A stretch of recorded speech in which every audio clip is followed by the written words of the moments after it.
Hello and welcome everyone in the series of MCQs on C plus plus. इस tutorial में हम cover करेंगे virtual functions and abstract class. Your first question is, which of the following statement is true? Statement number 1 is, in procedural programming languages, all function calls are resolved at compile time. This is true. क्योंकि procedural programming languages जैसे हमारी सी language है उसके अंदर polymorphism का concept नहीं होता है, इसलिए जितने भी हमारी फंक्शन कॉल्स हैं वो कंपाइल टाइम पे रिजॉल्व होती है। Second statement is, in object oriented programming languages all function calls are resolved at compile time. Now this is wrong. Object oriented programming में पॉलीमॉर्फिज्म का कॉन्सेप्ट है, इसलिए वहाँ पर कुछ फंक्शंस कॉल्स हैं जो कंपाइल टाइम पे रिजॉल्व होती है, बट कुछ ऐसी भी हैं जो रन टाइम पर रिजॉल्व होती है। वर्चुअल फंक्शंस जहाँ हम यूज़ करते हैं वहाँ पर फंक्शन कॉल हमारे रन टाइम पर रिजॉल्व होती है। So correct statement is statement number 1 only. Sir correct option is option A. Next is, during dynamic memory allocation in C++, new operator returns dash value if memory allocation is unsuccessful. जब हम dynamically memory allocate करते हैं but वो unsuccessful है, memory हमें allocate नहीं हुई है, in that case new operator null value return करता है। जैसे हमारे पास नल वैल्यू आती है हमें पता लग जाता है कि हमारी मेमोरी एलोकेट नहीं हुई है। Next is, which of the following is correct statement about new operator? First is, it cannot be overloaded. This is wrong. New operator को हम overload कर सकते हैं. It returns garbage value when memory allocation fails. This is also wrong. अभी हमने किया है. It returns null value. It automatically computes the size of the data object. Now this is true. So correct option is option C. Which of the following operator is used to release the dynamically allocated memory in C++? Memory को run time पर allocate करने के लिए हम new operator use करते हैं और उसको रिलीज करने के लिए we use delete operator. Next is, what is meant by polymorphism? Polymorphism का मतलब है a class having many forms. Basically इसमें मतलब होता है मैनी फॉर्म्स। जैसे हमने फंक्शन ओवरलोडिंग में किया है, फंक्शन का नेम सेम है बट हम सेम नेम से एक से ज़्यादा फंक्शंस क्रिएट कर सकते हैं। Okay, next is, which of the following is a static polymorphism mechanism? Function overloading, this is static क्योंकि कंपाइल टाइम पर हम रिजॉल्व करते हैं फंक्शन कॉल को। Operator overloading, this is also static polymorphism. Templates, this is also. So correct option is all of the mentioned above. ये तीनों ही हमारे static polymorphism mechanism है। Next is, run time polymorphism can be achieved with virtual function. Virtual function का concept use करके हम run time polymorphism achieve कर सकते हैं। Next is, dash is the member function that is declared within a base class and redefined by derived class. This is definition of virtual function. Derived class में उसको हम override करते हैं. Next is, virtual functions in C++ tells the compiler to perform dash on such functions.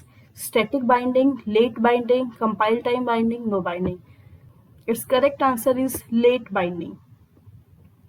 Virtual function जहाँ भी use करते हैं वहाँ हमारी लेट बाइंडिंग होती है। Which concept of oops is shown by virtual function? Inheritance, no. Encapsulation, no. It shows polymorphism. Pick the correct statement. Statement A is, virtual function can have different names in base class and derived class. No. virtual function में prototype same होता है। virtual function cannot be applied in multiple inheritance classes. This is also wrong. multiple inheritance में भी हम इसको apply कर सकते हैं। virtual function are different in definitions only. Now this is correct.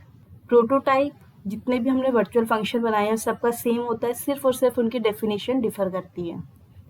Next statement is, virtual function does early binding. This is also wrong. virtual function does late binding.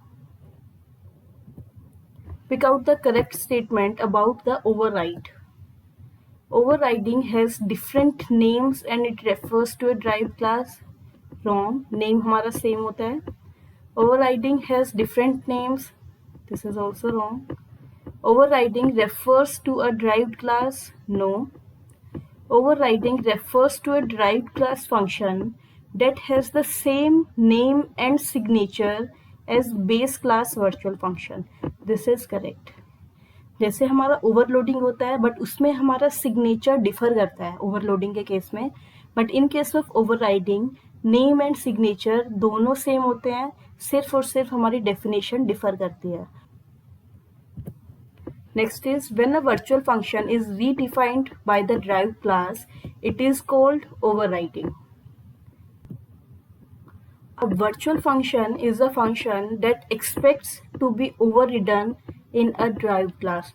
Now this is true. Next is it mandatory to override virtual function in derived class? अब हमें expectation है derived class उसे override करेगी, but क्या वो mandatory है? No. अगर drive class उसको ओवरराइड नहीं कर रही है तो बेस क्लास में जो उसकी डेफिनेशन दी हुई है हम उसको यूज करते हैं. Which of the followings are true about virtual function? They must be non-static member of the class. This is true. Static नहीं हो सकते हमारे virtual function. They cannot be global. This is also true. Constructor functions cannot be virtual. Now this is also true. Constructors हमारे virtual नहीं हो सकते हैं, but always to remember destructor हमारे वर्चुअल हो सकते हैं. So correct option is all of these. What is V table? V table is virtual table. It contains V PTR virtual pointer. No, it contains address of virtual function. Now this is right. Virtual table create करते हैं जब भी हम एक virtual function बनाते हैं. Virtual table में हम उस वर्चुअल फंक्शन का एड्रेस स्टोर करते हैं. If a class has one virtual function has 5 objects, then how many virtual table it will have? Virtual table depend करती है कि कितने हमने वर्चुअल फंक्शन बनाए हैं रादर देन कि कितने ऑब्जेक्ट्स बनाए हैं. नंबर ऑफ ऑब्जेक्ट पे नहीं डिपेंड करेगी, सिर्फ और सिर्फ वर्चुअल फंक्शन पे करेगी. अगर हमने एक वर्चुअल फंक्शन बनाया है तो हमारे पास सिर्फ एक वर्चुअल टेबल होगी, क्योंकि उसमें हमें फंक्शन का एड्रेस स्टोर करना है, ऑब्जेक्ट को एड्रेस स्टोर नहीं करते हैं. Can we have virtual destructor? Yes, virtual destructor हो सकते हैं बट कंस्ट्रक्टर नहीं हो सकते. Can we have pure virtual destructor? This is also true. A virtual function that has no definition within the base class is called, अगर हमने उसको base class में define नहीं किया है, it is called pure virtual function. If a class contains pure virtual function, then it is termed as abstract class. Abstract class की definition ही यही है कि इसमें एटलीस्ट एक प्योर वर्चुअल फंक्शन है. Now what is pure virtual function? एक ऐसा virtual function जिसको हमने डिफाइन नहीं किया है क्लास के अंदर. Syntax for pure virtual function is, this is very important, बहुत बार एग्जाम्स में आया है. इसका सिंटेक्स है, सबसे पहले हमारा कीवर्ड आता है वर्चुअल, देन वॉइड, और जो भी हमें फंक्शन का नेम देना है that name, फंक्शन की brackets equal 0. Now this is very important, इसको इक्वल 0 करना बहुत ज़रूरी है. So correct option is option C. बहुत बार हम कंफ्यूज हो जाते हैं कि वॉइड पहले आएगा या वर्चुअल पहले आएगा. सो ऑलवेज टू रिमेंबर, सबसे पहले हमारा वर्चुअल कीवर्ड आता है, देन रिटर्न टाइप, उसके बाद function name and then equal to 0. Statement है, we can create objects of abstract class. False. हम लोग एब्स्ट्रैक्ट क्लास के ऑब्जेक्ट्स क्रिएट नहीं कर सकते क्योंकि इसमें कंस्ट्रक्टर भी हम नहीं बना सकते. Can we create pointer to abstract class? Yes, pointer and reference हम दोनों क्रिएट कर सकते हैं एब्स्ट्रैक्ट क्लास के लिए. ऑब्जेक्ट नहीं क्रिएट कर सकते but pointer and reference create कर सकते हैं. Find the wrong statements about abstract class. We can't create its object. This is true. उसका object हम create नहीं कर सकते हैं. We can't create pointers to an abstract class. Now this is wrong, क्योंकि हम उसमें pointers and references दोनों create कर सकते हैं. It contains at least one pure virtual function. This is true. ये abstract class की definition है. Next is we can create references to an abstract class. This is also true. So correct option is option B, क्योंकि हमें बताना है कि wrong statement कौन सी है. Next is if abstract class is inherited by derived class, then statement 1 is derived class should provide definition for all the virtual function. Yes, this is true. Abstract class में जितने भी हमने pure virtual function लिए हैं, derived class को definition provide करनी चाहिए, but it is not mandatory. Next is derived class also become abstract if it fails to implement pure virtual function. अगर derived class pure virtual function की definition provide नहीं करती है, इसलिए हमने statement 1 में word use किया है should, must नहीं use किया है. अगर वो नहीं करते definition provide, in that case derived class भी हमारी एब्स्ट्रैक्ट क्लास बन जाती है. This is true. Next is objects of derived class can't be created if it fails to implement pure virtual function. अगर उसने प्योर वर्चुअल फंक्शन को implement नहीं किया है, डेट मीन्स उसको डिफाइन नहीं किया, तो एब्स्ट्रैक्ट क्लास बन जाएगी. और जैसे ही वो एब्स्ट्रैक्ट क्लास बन जाएगी तो हमें पता है हम एब्स्ट्रैक्ट क्लास के ऑब्जेक्ट क्रिएट नहीं कर सकते हैं. So this statement is also true. So correct option is all of these. That's all for MCQs. Now some key points to remember. Virtual function में इंपॉर्टेंट पॉइंट्स हैं. They can not be static and global, दोनों ही नहीं रह सकते हम. Virtual functions should be accessed using pointer or reference of base class type to achieve runtime polymorphism.